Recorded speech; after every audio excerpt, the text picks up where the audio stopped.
అందరికీ నమస్కారం. జూన్ 21వ తేదీ అంతర్జాతీయ యోగా దినోత్సవ సందర్భంగా మనందరం కార్తీక మాసం ధనుర్మాసం లాగా జూన్ మాసాన్ని యోగా మాసంగా గుర్తించి నెలంతా శారీరక మానసిక ఆరోగ్యాన్ని పెంపొందించుకోవటానికి నిజ జీవితంలో యోగాను ఒక భాగంగా చేసుకుని అందరూ ఆచరించాలని మన ప్రధానమంత్రి శ్రీ నరేంద్ర మోడీ గారు మరియు ఆంధ్రాను యోగాంధ్రగా మార్చాలని ఆంధ్రప్రదేశ్ ముఖ్యమంత్రి శ్రీ నారా చంద్రబాబు నాయుడు గారు ఇంటింటికి యోగా చేరాలని సంకల్పించారు. ఇందులో భాగంగా ఇంటింటికి యోగా కార్యక్రమానికి మీ అందరికీ స్వాగతం. ఈరోజు వయసులో ఉన్న చిన్న పిల్లల నుంచి నడి వయసు వారి వరకు అందరిని ఇబ్బంది పెట్టే పెద్ద హార్మోన్ సమస్య థైరాయిడ్ సమస్య. మరి కంఠ భాగంలో ఉండే థైరాయిడ్ గ్రంథి సరిగా పనిచేయనందువల్ల ఒంటికి నీరు పట్టడం, నీరసం, జుట్టు ఊడిపోవటం, మోషన్ ట్రబుల్, ఏమి పనిచేయాలని అనిపించకపోవటము, ఒబిసిటీ పెరిగిపోవటము, ఇట్లా అనేక రకాల సమస్యలు థైరాయిడ్ గ్రంథి సరిగా పనిచేయలేనప్పుడు వస్తుంటాయి. అట్లాగే కొంతమందికి పిల్లల ఎదుగుదల మీద కూడా ప్రభావాన్ని చూపుతూ ఉంటుంది థైరాయిడ్ గ్రంథి. అట్లాగే స్త్రీలకు ముఖ్యంగా ఋతుక్రమంలో అనేక రకాల సమస్యలు రావడానికి థైరాయిడ్ గ్రంథి కూడా చాలా దగ్గర సంబంధం ఉంది. అలాంటి థైరాయిడ్ గ్రంథి సమస్య ఒకసారి వస్తే జీవితకాలం మాత్రం మింగాలే అనుకుంటాం. కానీ అటు ఆహార నియమాలు, ఇటు కొన్ని ఆసనాలు చేస్తే కొన్ని నెలల్లోనే థైరాయిడ్ గ్రంథిని కూడా ట్యాబ్లెట్ లేకుండా తగ్గించుకోవచ్చని న్యాచురోపతి విధానంలో, యోగ విద్యలో కూడా చక్కగా ఎన్నో వేల కేసులు నిరూపితమై ఉన్నాయి.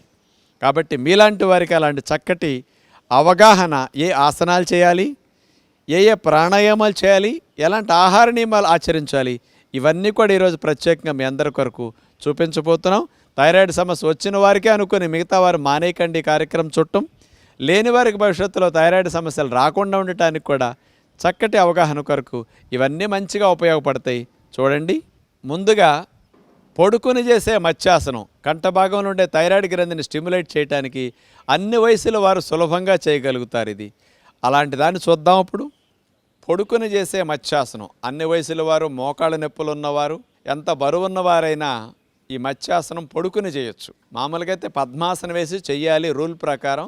కానీ మీ అందరికీ సులభతరం చేయటం కోసం అలా వెల్లకిలా పడుకున్న తర్వాత రెండు కాళ్ళను కలిపేసి పాదాలను అట్లా చాపేస్తాం. రెండు అరిచేతుల్ని చెవులకి ఇరువైపులు అట్లా పెట్టేసేసి చేతులతో మెడ భాగాన్ని, ఛాతీ భాగాన్ని పైకి లిఫ్ట్ చేసి మెడని అట్లా విరవాలి. మాడు భాగం నేలకు ఆంతుంది. అలా ఉన్నప్పుడు చూడండి, ముందుకు వంచటం ద్వారా మెడ కండరాల్లో ఈ మత్స్యాసనం ఉపయోగపడుతుంది. థైరాయిడ్ గ్రంథి కూడా బాగా ఇది పనిచేస్తుంది. ఈ మత్స్యాసనాన్ని మీరు రోజుకి 2 సార్లు అన్న, ఉదయం పూట, సాయంకాల పూట. నొప్పి త్వరగా తగ్గాలంటే ఉదయం 2-3 సార్లు, సాయంకాలం 2-3 సార్లు కూడా మత్స్యాసనం చేసుకోవచ్చు. అట్లా మీరు 2 నిమిషాలు 3 నిమిషాల సేపు కూడా కదలకుండా ఉండొచ్చు. ప్రారంభంలో ఒక 4-5 సెకండ్లు, 10 సెకండ్లు, 20 సెకండ్ల లోపు తీసేసి అలవాటు మీద మీరు పెంచుకోండి. ఈ మత్స్యాసనం చాలా మెడ నొప్పిని తగ్గించడానికి బెస్ట్గా ఉపయోగపడుతుంది.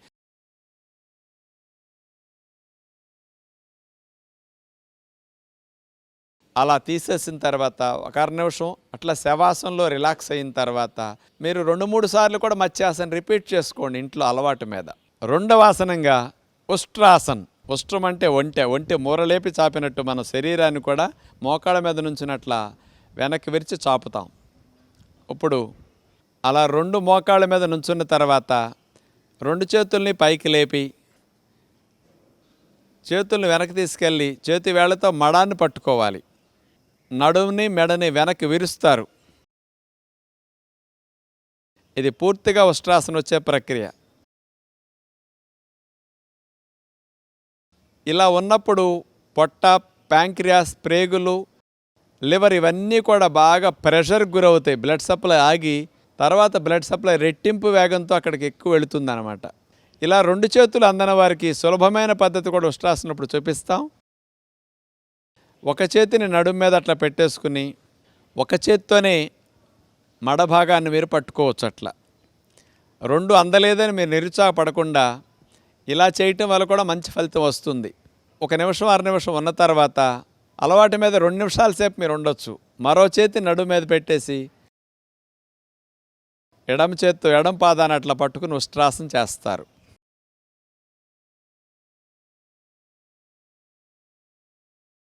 మెల్లగా తీసేసి కూర్చుని వెనక్కి ఎప్పుడు వంచినా ముందుకు వంచే ఆసనాలు చేయాలి. మండూకాసన్, 2 చేతులు గుప్పుళ్ళు మూసేసి గుప్పుళ్ళు అట్లా ఆనిచ్చేయాలి. ఈ రెండుటిని బొడ్డు దగ్గర భాగం అట్లా నొక్కుకుంటూ చేతులతో గాలిని వదిలేస్తూ తలను తీసుకెళ్ళి నేలకట్లా ఆనిచ్చేసేయాలి. చేతులతో ప్రెస్ చేయటం వల్ల ప్యాంక్రియాస్ గ్రంథికి బాగా స్టిమ్యులేషన్ వస్తుందన్నమాట. ప్రేగులకి ఎలా ఉంటుందంటే తడిపిన బట్టలు ఆరేసే ముందు పిండుతామే అలా పిండినట్లు అవుతుందన్నమాట ఈ స్థితిలో.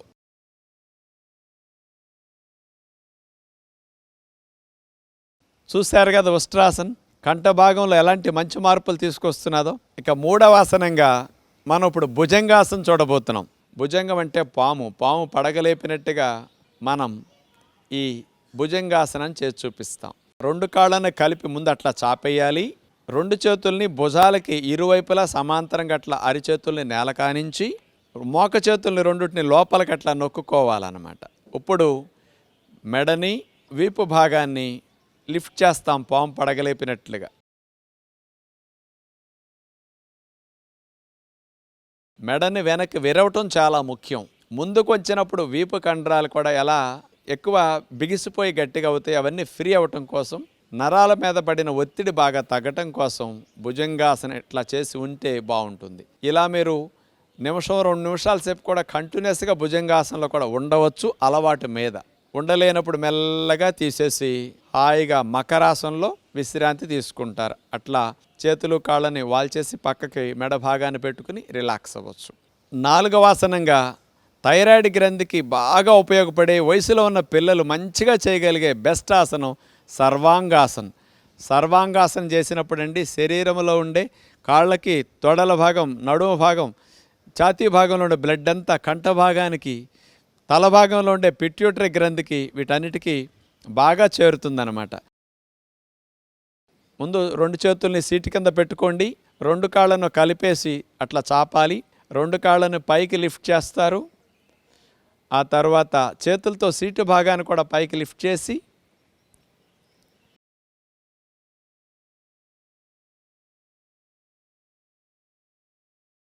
చేతుల సపోర్ట్తో నడుముని 90 డిగ్రీస్ అట్లా లేపి ఉంచుతారు. ఎవరన్నా అట్లా బరువు ఎక్కువ ఉన్నవారు పిల్లలు కనుక హోల్డ్ చేయలేకపోతే గోడ సపోర్ట్ తీసుకుని గోడ మీదైనా కాళ్ళని అట్లా పెట్టేసి ఉండొచ్చు. ఇప్పుడు చూడండి, పాదాల దగ్గర నుంచి, తొడల భాగం దగ్గర నుంచి, పొట్ట భాగం నుంచి, ఛాతీ భాగం నుంచి అంతా బ్లడ్ రివర్స్ డైరెక్షన్లో తల భాగానికి, ముఖ భాగానికి బాగా వెళుతుంది.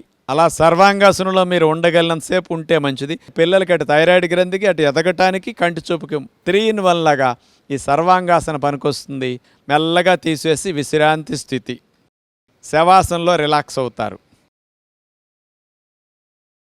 అన్ని ఆసనాలు పూర్తయిన తర్వాత చివరిలో మీరు భ్రామరీ ప్రాణాయామం కనుక చేయగలిగితే, ఎందుకంటే తేనెటీగ వలె మనం జోంకారాన్ని అట్లా చేయగలిగితే మరి శ్వాసను నిండుగా పీల్చుకుని అయ్యేంత వరకు అలా తేనెటీగ వలె శబ్దాన్ని చేస్తూ ఉంటాం.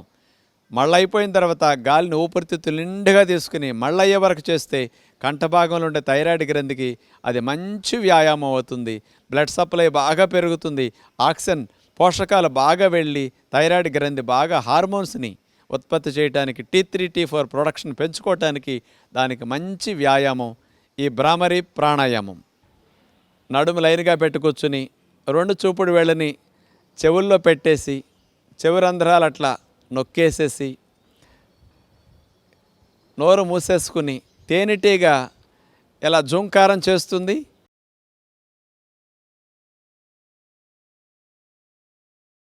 అలా అంటూ శ్వాస అయ్యేంత వరకు అలాగే మనం చేస్తుండాలి. మళ్ళీ దీర్ఘంగా శ్వాస తీసుకుని మరోసారి ఆ శబ్దాన్ని మనం గమనిస్తూ ఉండాలన్నమాట.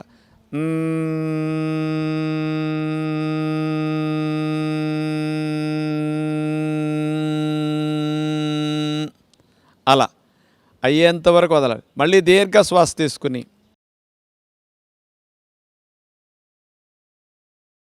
ఇట్లా మీరు 21 సార్లు చేయాలి.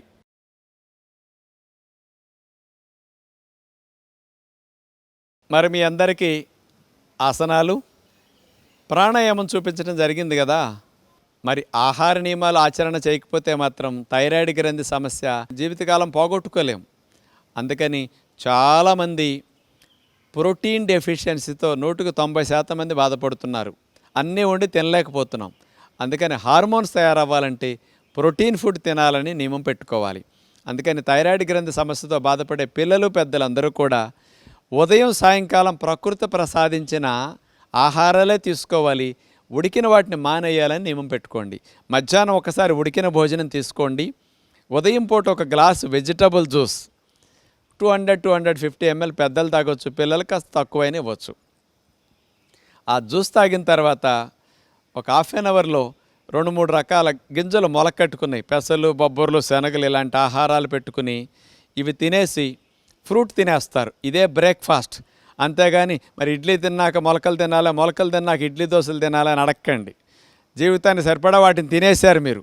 అందుకని వారంలో 5 రోజులన్నా మొలకెత్తిన విత్తనాలు తినండి, పండ్లు తినండి బ్రేక్ఫాస్ట్లో. 2 రోజులు మీరు కావాలంటే టిఫిన్స్ ఎంజాయ్ చేయండి, ఇలాంటి అల్పాహారం చేయండి. ఇక సాయంకాల పూట అండి 5 గంటలకి కొబ్బరి నీళ్ళు, చెరుకు రసం, పళ్ళ రసం ఇట్లాంటిది ఏదన్నా ఒక గ్లాస్ తీసుకోండి. సూక్ష్మ పోషకాలు బాగా ఉంటాయి. థైరాయిడ్ గ్రంథికి సూక్ష్మ పోషకాలు కూడా బాగా కావాలి. ఇట్లాంటి జ్యూస్ తాగిన తర్వాత హాఫ్ అన్ అవర్ 45 మినిట్స్ తర్వాత మీరు నానపెట్టిన ఎండు విత్తనాలు తీసుకుంటే చాలా మంచిదన్నమాట. ముఖ్యంగా అవి గుమ్మడి గింజల పప్పు, ప్రొద్దుతిరుడు పప్పు, పుచ్చగింజల పప్పు, వీటితో పాటు కొంచెం బాదం పప్పు, పిస్తా పప్పు లాంటివి. డబ్బులకు ఇబ్బంది అయిన వారు కొద్దిగా కావాలంటే చియా సీడ్స్ లాంటివి ఏమన్నా కాస్త నువ్వులు లాంటివి కూడా పెట్టుకోవచ్చు అన్నమాట. ఇవన్నీ నానపెట్టుకోండి ప్రొద్దున నుంచి సాయంకాలం వరకు. నానపెట్టిన విత్తనాలు 4-5 రకాలు పెట్టుకుని కాస్త ఖర్జూరాలు ఒక 4-5 నంచుకుని తినేసి ఫ్రూట్స్ తినండి. సీజనల్గా దొరికే జామకాయ, రేక్కాయ, కాస్త బొప్పాయి, అవసరమైతే ఒక అరటిపండు, ఇట్లాంటి ఫ్రూట్స్ పెట్టుకుని మీరు డిన్నర్ ముగించేయండి. సాయంకాలం 7 గంటల్లోపు తినేస్తే నైట్ అంతా అవయవాలు కాస్త రెస్ట్లో ఉన్నప్పుడు హార్మోన్స్ ప్రొడక్షన్ వాటికి మళ్ళీ స్టార్ట్ అవ్వడానికి ఎనర్జీ అవయవాలన్నిటికీ, గ్లాండ్స్ అన్నిటికీ బాగా వెళుతుందనమాట.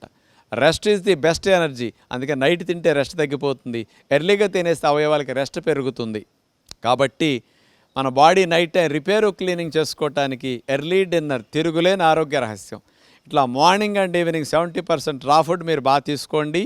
మధ్యాహ్నం ఉడికిన ఆహారం ఒకసారి పరిమితం చేయండి. ఇలాంటి ఆహార నియమాలు, ఆసనాలు, ప్రాణాయామం 3 మానకుండా కొనసాగించి థైరాయిడ్ హార్మోన్ టెస్ట్ చేయించుకోండి. 2 నెలలకోసారి చూసుకుంటూ థైరాయిడ్ మెడికేషన్ తగ్గించుకుంటూ వచ్చి డాక్టర్ సలహా మేరకు థైరాయిడ్ మందుని మానేసే ప్రయత్నం మీరు చేయొచ్చు అన్నమాట. మరి ఇలాంటివన్నీ ఆచరిస్తారని మనసారా కోరుకుంటూ నమస్కారం.